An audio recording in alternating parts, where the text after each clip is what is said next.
Hello friends, இன்றைக்கி chicken fry leg fry பண்ண போகிறோம். ஃபஸ்ட்டு பிளேட்டு அதில் மிளகாத்தூள் உப்பு போடணும்.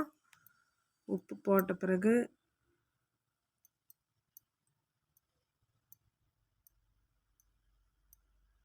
தயிர் கொஞ்சம் போட்டுக்கணும்.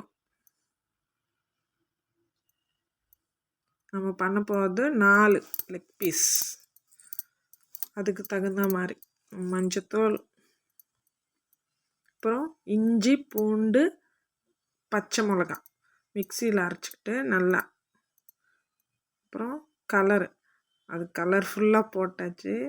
கொஞ்சமாக போட்டுக்கோங்க, நாங்கள் எடுத்துட்டோம். அப்புறம் நல்லா கலரிக்கின்னு அந்த மிக்சியில் கொஞ்சம் தண்ணி ஊற்றி அதையும் போட்டு நல்லா கலக்கணும். அப்புறம் லெக் பீஸை எடுத்து நல்லா அது ஃபுல்லாக கட் பண்ணணும். உள்ள காரம், அந்த நம்ம போட்ட உப்பு மிளகாத்தூள் எல்லாமே உள்ள நம்ம லெக் பீஸ் ஃபுல்லாக இந்த எலும்பு தெரிகிற வரையிலும் கட் பண்ணணும். சின்ன சின்னதாக கட். அப்படியும் இல்லைன்னா கத்தியில் ஃபோர்க்கு வச்சு குத்துனா ஃபுல்லாக மிளகாத்தூள் எல்லாம் அதில் காரம் படும். அப்புறம் அந்த பட்டை எடுத்து அந்த நம்ம கலக்கி வச்சிருந்த மசாலாவை ஃபுல்லாக அதில் முக்கி எடுக்கணும்.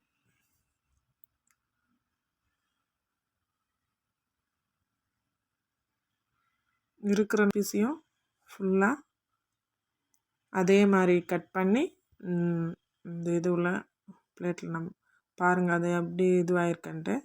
அவ்வளோதான், ஃபுல்லாக இது பண்ணி ஒரு 2 மணி நேரம் ஊற வைக்கணும். அது ஊறின பிறகு எடுத்து தோசைக்கல் நம்ம ஃப்ரை ஃபுல்லாக டீப் ஃப்ரை பண்ணல, தோசைக்கல்லில் ஃப்ரை பண்ணுறோம். எப்படி இருக்குங்க 2 எப்படியும் ஒரு அரை மணி நேரம் 1 மணி நேரம் ஆகும். அதுக்கப்புறம் இப்படி இருக்கும் சுவையான டேஸ்டி லெக் பீஸ் ஃப்ரை. அப்புறம் 4 லெக் பீஸ், 4 பிளேட்டு சாப்பாடு, ரசம். இப்போ என் பையன் சாப்பிட்டு டேஸ்டியாக இருக்க சொல்லுவான், சூப்பர் டேஸ்டி அப்படின்ட்டு.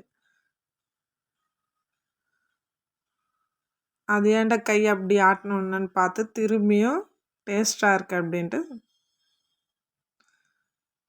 சுவையான leg piece fry, chicken leg piece fry ready.